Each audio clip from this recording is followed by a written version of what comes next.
It's Mel K at the Mel K Show, coming to you live from Manhattan on December 10th, 2020. And it's a big day already. Lots of stuff happening. I'm here with my producer, Rob Reilly. How you doing, Rob? Hey Mel, I'm great today. How are you today? Pretty good. Let's start with a New York Minute. Throw down some New York news. All right, New York Minute, retail apocalypse. We've been walking around the city a little bit. I went to this amazing sports store called Paragon Sports, where you could get all the finest equipment in the world. I went there yesterday, and it looked like a warehouse, some sort of discount outlet with hardly anyone there. You can't try anything on. It was a disaster. Today, I went to Bed Bath & Beyond, and Bed Bath is bye-bye. They are shutting down. They are selling the fixtures. Any offer will be taken. Right. And friends of mine went to Macy's the other day and you can't touch anything, can't try anything on. They're really killing retail. And Macy's at Christmas time, is usually such a destination. And I believe that they said that the workers were outnumbering the people visiting the store, and they couldn't try stuff on or anything. You said? Yeah, there's no touch, can't touch anything. How do you? I don't know. I like to I like to feel the clothes. I touch it, So yeah, also, I don't know. Whatever you're buying, you can't pick it up and none of that. Nothing. You touch it, you buy it. And there's no decorations really on Fifth Avenue, and there's barely any people. It's like literally New York apocalypse, Christmas 2020. So all of that, yeah, all of that leads us to our fantastic Governor Cuomo getting his second award of the week, the Edward M. Kennedy Institute for Inspired Leadership. I wish I had a laugh track. Another great man. Whoops, what happened with him? So, I guess the Democrats like giving out awards to people that, aren't the most moral characters in the world. But hey, another award for Cuomo. That's what they do. They give each other awards, even if they are guilty of manslaughter. Hey, it's just people. Now we have also our Attorney General here, who's done nothing but go after the Trumps the entire time as New York burns. She's done nothing to protect the New Yorkers, her constituents' Bill of Rights or freedom, or supported any of the people with restaurants that are trying to defy this ridiculous arbitrary lockdown that's destroying our state. But apparently now she's come out and she said, as soon as Trump's out of office and Biden is in, she's going to find crimes to make sure that she prosecutes and puts all of the Trump family members in prison. She said, Stalin would be proud. Stalin said, find me the person, I'll find you the crime. And apparently this is her new thing. As if they haven't tried to find anything and everything they could and have nothing. The whole apparatus of the alphabet agencies and all these AGs, and they found nothing on Trump. And this lady is prioritizing going after Trump in some kind of crazy TDS revenge, while the people of New York suffer, and we have no cops, and crime's out of control, and they're ruining small businesses and restaurants with things that aren't really laws. And our AG really can only care about some kind of deranged retaliation against the Trump family, who are good people and never deserved any of this. But hey, I guess that's her feeling. Now, I hear that, moving on from New York, so Swalwell,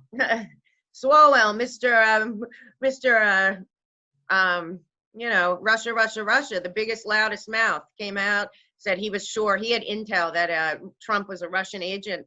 And now we find out that he was infiltrated by a Chinese spy honeypot that was parading around pretending that she was a college student working for the Democratic Party in California. And it turns out Swalwell had an affair with her. Right? Yeah. These, the Chinese, the CCP has infiltrated us very deeply. Right. And they are all over the place. We're seeing a lot of that this week. And I think what we're seeing is kind of this dark to light where we're really getting names with, Finally. And connecting, to the Chinese Communist Party in a number of situations. Yeah. And, I've been talking for months about how the Chinese infiltrated the United Nations. And almost every important agency at the United Nations right now is being run by a CCP loyalist member, because the bottom line is you can't be anything but loyal to the CCP. So, you know, we have the head of International Telecom Union for the United Nations.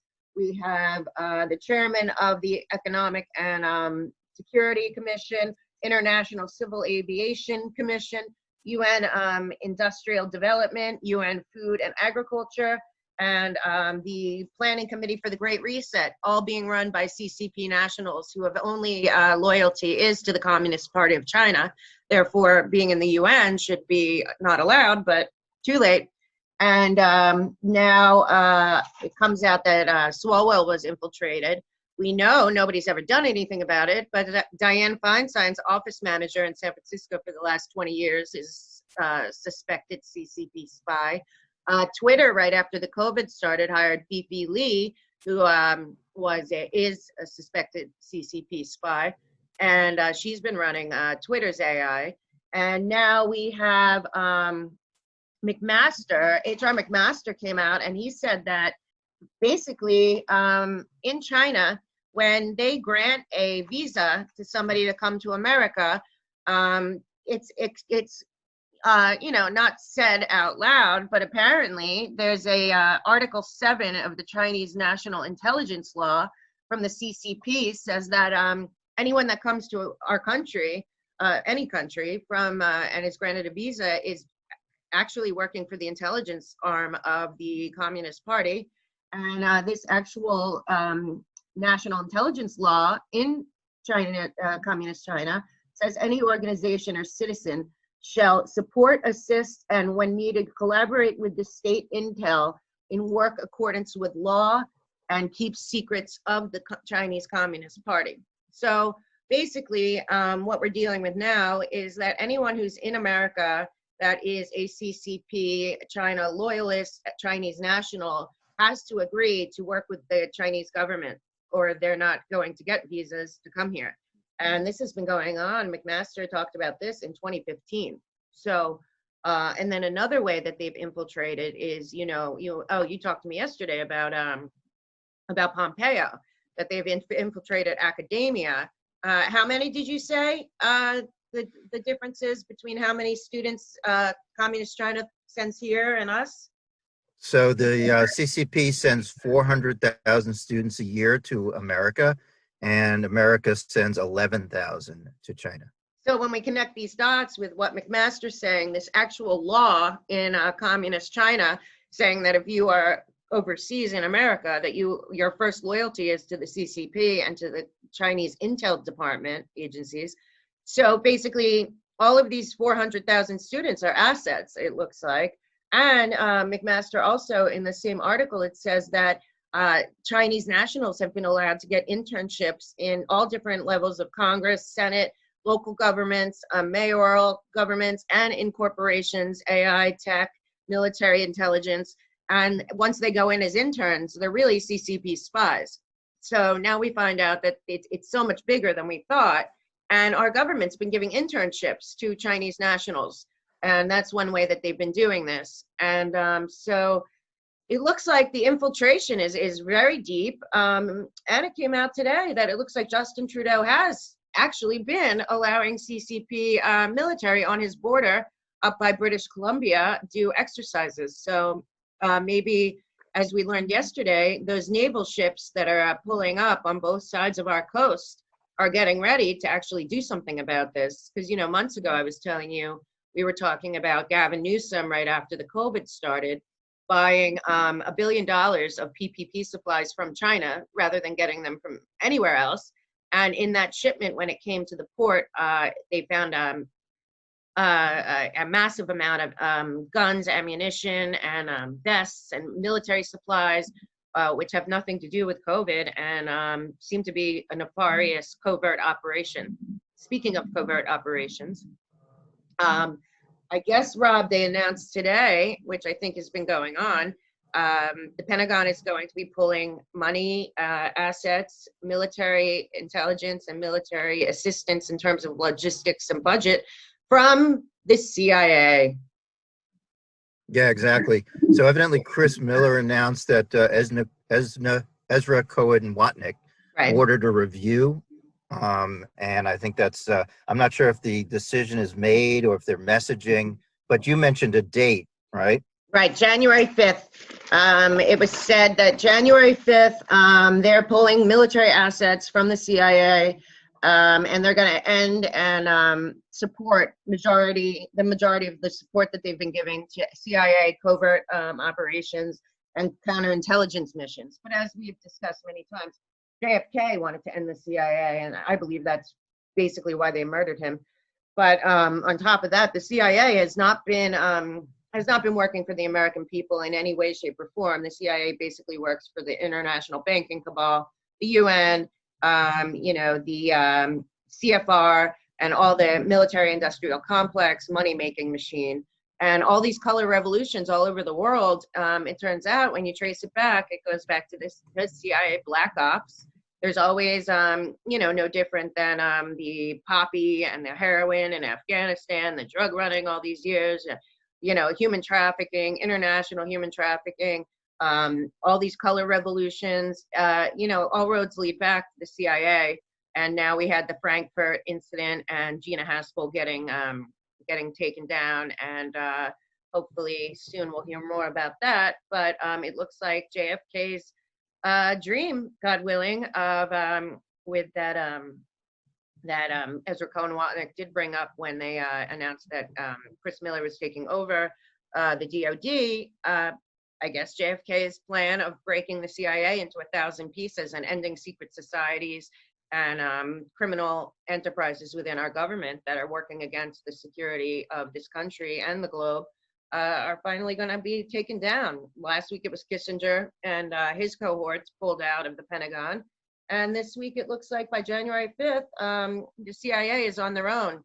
And hopefully they'll seize their five-star trust, which is the CIA's black money, cabal banking, financial side.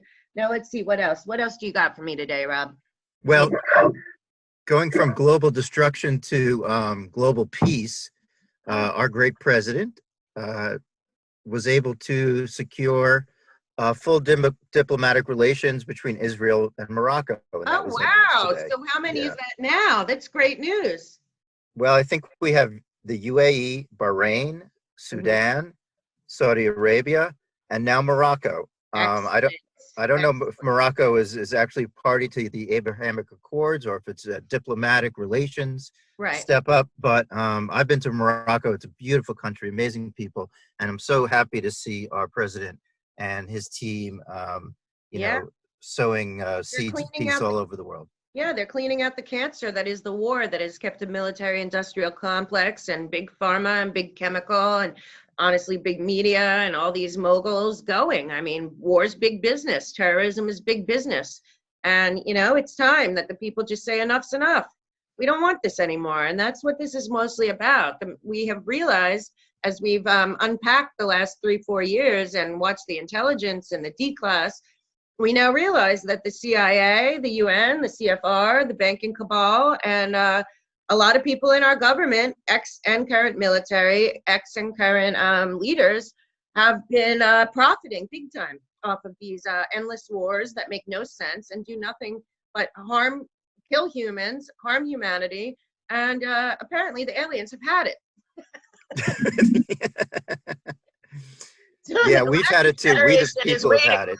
The Galactic Federation is waiting for the wars to end before they come and give us our med beds. But that's a whole nother show. But it's interesting. It's interesting. A lot of D-class, and it looks like Trump is going to elevate the Space Force to be the 18th.